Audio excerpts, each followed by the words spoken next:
Hello viewers, welcome to ఏకమైస్ academy. ఈ రోజు మనం ఇస్రో యొక్క ప్రెస్టీజియస్ ప్రాజెక్ట్ స్పేస్ డాకింగ్ గురించి డిస్కస్ చేద్దాం. దీన్ని షార్ట్లో స్పెడెక్స్ అని అంటాం. సో ఈ స్పేస్ డాకింగ్ అంటే ఏంటి, ఈ ప్రాసెస్ మనం ఎందుకు ఇంత ప్రెస్టీజియస్గా కండక్ట్ చేస్తున్నాం, దీనివల్ల ఇండియాకు వచ్చే బెనిఫిట్స్ ఏంటి, మరి ఇప్పుడు ఇండియా ఈ స్పేస్ డాకింగ్ చేస్తే ఫస్ట్ కంట్రీ అవుతుందా, ఇలాంటివన్నీ కూడా ఈ వీడియోలో తెలుసుకునే ప్రయత్నం చేద్దాం.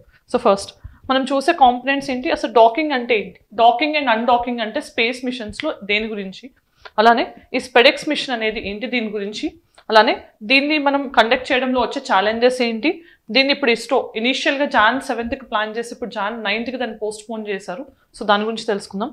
అలానే డాకింగ్ ప్రొసీజర్ అనేది స్పేస్ మిషన్స్లో ఎలా జరుగుతుంటుంది, ఫేజెస్ ఏంటి, అలానే అప్లికేషన్స్ ఏంటి, సో డాకింగ్ వల్ల మనకు వచ్చే benefits, so then conclusion. So ఇవన్నీ కూడా ఈ వీడియోలో డిస్కస్ చేద్దాం.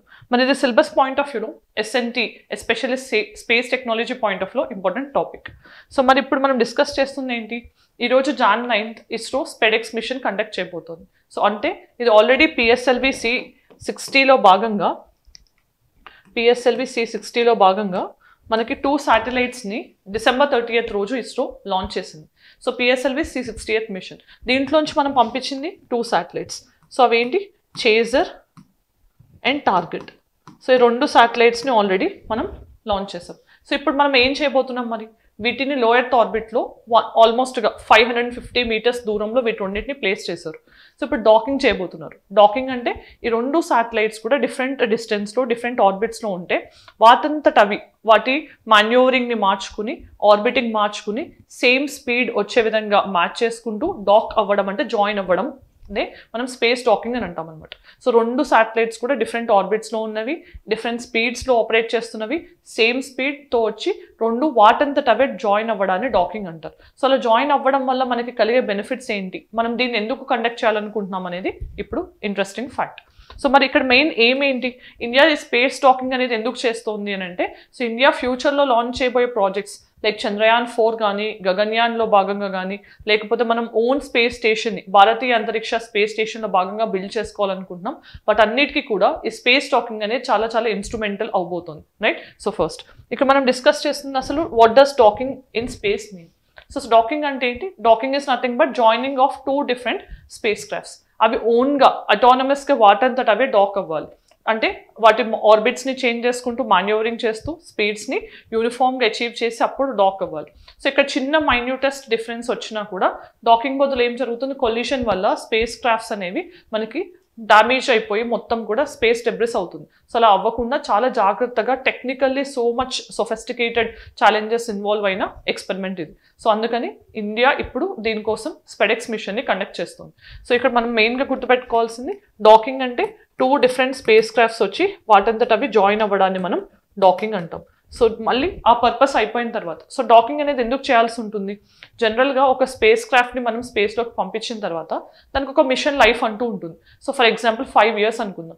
సో 5 years తర్వాత అంతా స్మూత్గా ఉన్నా కూడా ఫ్యూయల్ అయిపోయో లేకపోతే రిపేర్ వచ్చో ఆ మిషన్ మనం దాని నుంచి మనకు వచ్చే బెనిఫిట్స్ మనకి రావట్లేదు అనుకుందాం. అలాంటి సిచ్యువేషన్లో ఏం చేస్తాం, జనరల్గా దీన్ని ఇంకొక స్పేస్ క్రాఫ్ట్తో డాక్ చేయడం వల్ల దాంట్లో రీఫ్యూయలింగ్ చేయొచ్చు, రిపేరింగ్ చేయొచ్చు. అలా ఆల్రెడీ ఆపరేషనల్ లైఫ్ అయిపోయిన స్పేస్ క్రాఫ్ట్స్ యొక్క లైఫ్ ఎక్స్టెండ్ చేస్తూ మనం సస్టైనబుల్ స్పేస్ యాక్టివిటీస్ని ప్రమోట్ చేయొచ్చు. మరి ఇక్కడ సస్టైనబిలిటీ ఎలా వస్తుంది అంటే, ఆల్రెడీ యూస్డ్ స్పేస్ క్రాఫ్ట్ని లైఫ్ ఎక్స్టెండ్ చేస్తున్నాం, దానివల్ల కొత్త స్పేస్ క్రాఫ్ట్స్ని లాంచ్ చేయకుండా మనం స్పేస్ పొల్యూషన్ని ప్రివెంట్ చేయొచ్చు. ఎందుకంటే జనరల్గా మనకు స్పేస్లోకి వెళ్ళే మెటల్స్ బేస్డ్ శాటిలైట్స్ అన్నీ కూడా స్పేస్ పొల్యూషన్ కారణమవుతాయి. దాంట్లో భాగంగానే మనం రీసెంట్ టైమ్స్లో చూస్తే జపాన్లో ఫస్ట్ టైం లిగ్నోసాట్ అని వుడెన్ శాటిలైట్ని టెస్ట్ చేశారు, ఎందుకంటే సస్టైనబుల్ యాక్టివిటీస్ని ప్రమోట్ చేయడానికి. సో అలా మనం ఇది చూస్తే కనుక ఇది హెల్ప్ అవుతుంది.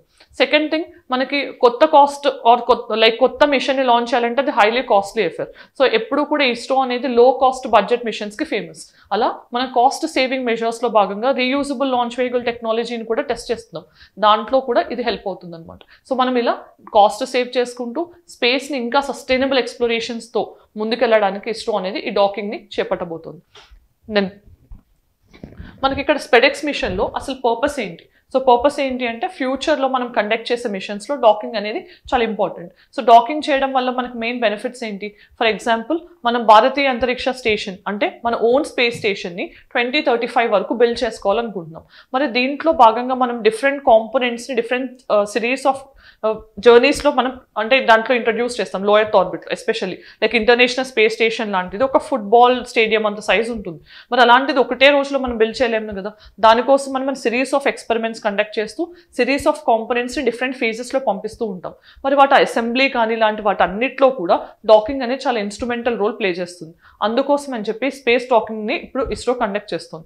దాని తర్వాత సిగ్నిఫికెన్స్ పాయింట్ ఆఫ్ వ్యూలో చూస్తే మనకి చంద్రయాన్ 4 అనేది upcoming future machine of ISRO. దీంట్లో భాగంగా ఏం చేస్తున్నాం, మనం చంద్రయాన్ 3లో సక్సెస్ఫుల్గా సౌత్ పోల్ మీద ల్యాండ్ అయ్యాం, రైట్. మరి ఇప్పుడు ఏం చేయబోతున్నాం, సదర్న్ పోల్ మీద ఉన్న లూనార్ శాంపిల్స్ని కొన్ని కలెక్ట్ చేసుకుని అవి మళ్ళీ వెనక్కి ఎర్త్కి తీసుకొచ్చే ప్రయత్నమే చంద్రయాన్ 4. సో అంటే మనం శాంపుల్ రీఎంట్రీ చేయాలి. మరి శాంపుల్ రీఎంట్రీలో మనం జనరల్గా ఏం చేస్తాం ఇక్కడ అంటే 2 డిఫరెంట్ వెహికల్స్ని వాడతాం, పిఎస్ఎల్వి ఒకటి, జిఎస్ఎల్వి ఒకటి. సో పిఎస్ఎల్విలో ఏం చేస్తాం, రీఎంట్రీ మాడ్యూల్, ట్రాన్స్ఫర్ మాడ్యూల్, ఇలా 2 మాడ్యూల్స్ని పంపిస్తారు. జిఎస్ఎల్విలో landing module, ascending module, propulsion module ఇలాంటివి పంపిస్తారు అనమాట. సో ఇక్కడ ఏంటి ఫస్ట్ అంటే ఈ పిఎస్ఎల్వి అనేది దాని ఆర్బిట్లోకి వెళ్ళి అక్కడ వెయిట్ చేస్తూ ఉంటుంది, ఒక పార్కింగ్ స్పాట్ లాంటిది ఎస్టాబ్లిష్ చేసుకుని అక్కడ వెయిట్ చేస్తూ ఉంటుంది. జిఎస్ఎల్వి అనేది లూనార్ ఆర్బిట్ వరకు వెళ్తుంది. దాంట్లోకి వెళ్ళిన తర్వాత అక్కడి నుంచి మనకి ల్యాండర్ అనేది సెపరేట్ అయిపోయి లూనార్ సర్ఫేస్ మీద ల్యాండ్ అవుతుంది అనమాట. ల్యాండ్ అయ్యి అక్కడి నుంచి మనకి రోవింగ్ చేసిన తర్వాత కొన్ని మాడ్యూల్స్ని కలెక్ట్ చేస్తుంది, అంటే మన శాంపుల్స్ని కలెక్ట్ చేస్తుంది అనుకోవచ్చు. ఆ శాంపుల్స్ని కలెక్ట్ చేసిన తర్వాత అది వచ్చి అసెండింగ్ మాడ్యూల్కి ఇస్తుంది. అసెండింగ్ మాడ్యూల్ ఏవైతే శాంపుల్స్ ఇచ్చిందో ఆ శాంపుల్స్ని కలెక్ట్ చేసుకుని లిఫ్ట్ ఆఫ్ అయ్యి అక్కడి నుంచి అదొక పార్కింగ్ స్పాట్లో వెయిట్ చేస్తున్న పిఎస్ఎల్వి దగ్గరకు వచ్చి ఇవ్వాలన్నమాట. మరి ఇక్కడ పిఎస్ఎల్విలో ఉన్న ట్రాన్స్ఫర్ మాడ్యూల్ అనేది అసెండింగ్ మాడ్యూల్ నుంచి ఆ శాంపుల్స్ని తీసుకుని దాన్ని డాక్ చేస్తూ రీఎంట్రీ మాడ్యూల్కి ఇస్తుంది. రీఎంట్రీ మాడ్యూల్ అక్కడి నుంచి మనకి ఆ శాంపుల్స్ని తీసుకుని ఫైనల్గా ఎర్త్కి వస్తుంది. సో ఇలా మనకి ఇక్కడ రీఎంట్రీ మాడ్యూల్కి ట్రాన్స్ఫర్ మాడ్యూల్కి కూడా మనకి డాకింగ్ అనేది జరగాలి. సో అలా డాకింగ్ అనేది చంద్రయాన్ 4లో కూడా చాలా ఇంపార్టెంట్ రోల్ ప్లే చేస్తుంది. దీంట్లో భాగంగా మనకి గగన్యాన్ మిషన్ పాయింట్ ఆఫ్ వ్యూలో కూడా మనం గుర్తుపెట్టుకోవాల్సింది ఏంటి అంటే ఆస్ట్రోనాట్స్ మనం స్పేస్లోకి పంపించినప్పుడు రేపు వాళ్ళకి ఏదైనా డిఫికల్టీ ఎరైజ్ అయిన సిచ్యువేషన్స్లో కూడా మనం వాళ్ళని ఎలా సేఫ్గా సెక్యూర్గా వెనక్కి తీసుకురావాలనేది కూడా ఇస్రో ఈ ఎక్స్పెరిమెంట్ ద్వారా కండక్ట్ చేయబోతుంది. సో ఫర్ ఎగ్జాంపుల్ రీసెంట్ టైమ్స్లో మనం చూసాం, సునీత విలియమ్స్ గారు చాలా రోజుల నుంచి ఇంటర్నేషనల్ స్పేస్ స్టేషన్లో స్టక్ అయి ఉన్నారు. సో తనని తీసుకురావడానికి చాలా కంట్రీస్ చాలా ప్రయత్నాలు చేస్తున్నాయి. సో స్పేస్ టాకింగ్ చేయడం వల్ల ఏమవుతుంది, సో ఒక స్పేస్ క్రాఫ్ట్లో ఏదైనా టెక్నికల్ ఫెయిల్యూర్స్ వచ్చినా, ఏదైనా రీఫ్యూలింగ్ కానీ రిపేరింగ్ కానీ అవసరం వచ్చినప్పుడు డాకింగ్ చేసినప్పుడు మనం ఈజీగా ఆస్ట్రోనాట్స్ని రెస్క్యూ చేసే ఛాన్స్ కూడా ఉంటుంది. సో అది కూడా ఒక అడ్వాంటేజ్. దెన్ మరి ఇక్కడ శాటిలైట్ డీటెయిల్స్ ఏంటి, మనం సెండ్ చేసింది స్పెడెక్స్లో భాగంగా అది పిఎస్ఎల్వి C60లో మనం కండక్ట్ చేసిన ఎక్స్పెరిమెంట్లో చేజర్ 1 అనేది అలానే టార్గెట్, ఈ 2 శాటిలైట్స్ని కూడా లో ఎర్త్ ఆర్బిట్లో ఆల్మోస్ట్ 550 మీటర్స్ డిస్టెన్స్లో ప్రవేశపెట్టారు. ఇప్పుడు ఈ 2 కూడా డిస్టెన్స్ని మెల్లగా తగ్గించుకుంటూ వస్తాయి. సో 550 మీటర్స్ నుంచి 250 మీటర్స్కి 225 మీటర్స్ టు బి ప్రిసైజ్కి తగ్గిస్తారు ఫస్ట్. అక్కడి నుంచి 15 మీటర్స్కి తగ్గిస్తారు. 15 మీటర్స్ నుంచి 3 మీటర్స్కి తగ్గించిన తర్వాత 2 డాక్ అవుతాయి. సో ఇది సక్సెస్ఫుల్గా డాక్ అయితే కనుక India 4th country in the world to have its own docking mechanism. So India కంటే ముందున్న కంట్రీస్ ఏంటి, రష్యా కానీ, చైనా కానీ, యుఎస్ కానీ. సో ఈ 3 కంట్రీస్కి ఆల్రెడీ ఓన్ ఇండిజినస్గా డాకింగ్ మెకానిజం అనేది ఉంది. So India becomes 4th country in this regard. Then మరి ఇక్కడ మనకి మెయిన్గా ఈ స్పేస్ టాకింగ్ కండక్ట్ చేయాలంటే ఎలాంటి ఛాలెంజెస్ ఉన్నాయి. సో ఫస్ట్ థింగ్ ఏంటి అంటే అన్ఎక్స్పెక్టెడ్ శాటిలైట్ డ్రిఫ్ట్. సో మనకి జనరల్గా 2 డిఫరెంట్ శాటిలైట్స్ 2 డిఫరెంట్ ఆర్బిట్స్లో ఉన్నప్పుడు మాన్యూవరింగ్ చేస్తూ ఉంటాయి. మాన్యూవరింగ్ అంటే కొంచెం స్కిల్ఫుల్గా మూవ్ అవుతూ ఉంటాయి అనమాట. సో ఆ మూవ్ అయ్యేటప్పుడు కొన్నిసార్లు మోర్ దాన్ ఎక్స్పెక్టెడ్ మూవ్స్ కూడా జరుగుతూ ఉంటాయి అనమాట. అలాంటివి జరిగినప్పుడు మనకి డీఆర్బిటింగ్ అవుతూ ఉంటుంది. సో అదేంటంటే మనకి ఎక్కడైతే శాటిలైట్స్ జనరల్గా కనిపించవు, అంటే కొన్ని జోన్స్లో మనకి శాటిలైట్స్ మనకి ఇస్రోకి కానీ గ్రౌండ్ స్టేషన్స్కి కానీ రిపోర్ట్ అవ్వవు. అలాంటి స్టేషన్స్లో కనుక అవి డీఆర్బిట్ అయినప్పుడు మొత్తం అది టెక్నికల్గా మన స్పెడెక్స్ లాంటి మిషన్స్కి డిఫరెంట్గా అంటే ఛాలెంజెస్ని పోస్ట్ చేసే ఛాన్స్ ఉంటుంది. Then safety measures. So 2 satellites కనుక ప్రాబ్లం లేకుండా డాక్ అయితే ఏ ప్రాబ్లం లేదు, కానీ చిన్న స్పీడ్ అడ్జస్ట్మెంట్ కానీ ఆర్బిట్ అనేది కానీ ప్రాపర్గా మ్యాచ్ అవ్వకుండా కొలిషన్ అయితే కనుక 2 స్పేస్ క్రాఫ్ట్స్ కూడా డ్యామేజ్ అవుతాయి. సో సేఫ్టీ అనేది ఎన్షూర్ చేయడం కూడా అంత ఈజీ కాదు, ఎందుకంటే ఇక్కడ sophisticated technology and its challenges అనేవి కనిపిస్తున్నాయి. Then time line adjustments. So జనరల్గా ఇప్పుడు మనకి ఉన్న టైం లైన్ అనేది మనం January 7th ఫస్ట్ కండక్ట్ చేయాలనుకున్నాం, బట్ ఇప్పుడు Jan 9th దీన్ని పోస్ట్పోన్ చేసుకున్నాం. ఎందుకు అంటే కొన్ని టెక్నికల్ ఛాలెంజెస్ అనేవి రైజ్ అయ్యాయని ఇస్రో చెప్తుంది. సో ఇలాంటివి కూడా ఫ్యూచర్ మిషన్స్లో జరిగే స్కోప్ ఉంది. వీటన్నిటిని ఓవర్కమ్ చేస్తూ మనం స్పెడెక్స్ అనేది సక్సెస్ఫుల్గా కండక్ట్ చేయాలి అని అంటే కొన్ని మెషర్స్ తీసుకోవాలి, రైట్. దెన్ మరి ఇప్పుడు మనం డాకింగ్ ప్రొసీజర్ చూస్తే కనుక స్టెప్ వైజ్ చేస్తారు. సో ఈ స్టెప్ వైజ్లో ఫస్ట్ ఏం చేస్తారు, డిస్టెన్స్ రిడక్షన్. సో మనం అనుకున్నట్టు ఇందాక 550 meters దూరంలో పెట్టిన 2 different satellites ని 225 అంటే హాఫ్ డిస్టెన్స్కి తగ్గిస్తారు. అక్కడి నుంచి 15 metersకి తగ్గిస్తారు, అక్కడి నుంచి 3 meters డిస్టెన్స్కి తగ్గిస్తారు. ఇలా స్టెప్ వైజ్ మల్టిపుల్ ఫేజెస్లో దీన్ని డిస్టెన్స్ని తగ్గిస్తూ రెండింటిని కూడా ఒకటే ఆర్బిట్లోకి తీసుకొస్తారు. తర్వాత డాకింగ్ని చేస్తారు. డాకింగ్ అంటే జాయినింగ్ చేస్తారు. సో ఎప్పుడైతే సేమ్ ఆర్బిట్లోకి సేమ్ స్పీడ్తో ఆపరేట్ అవుతూ ఉంటాయో అప్పుడు దాన్ని డాక్ చేస్తారు. అటానమస్ డాకింగ్ అవుతుంది. దాని తర్వాత ఇంటిగ్రేషన్ చేస్తారు 2 satellites-ని కలిపి.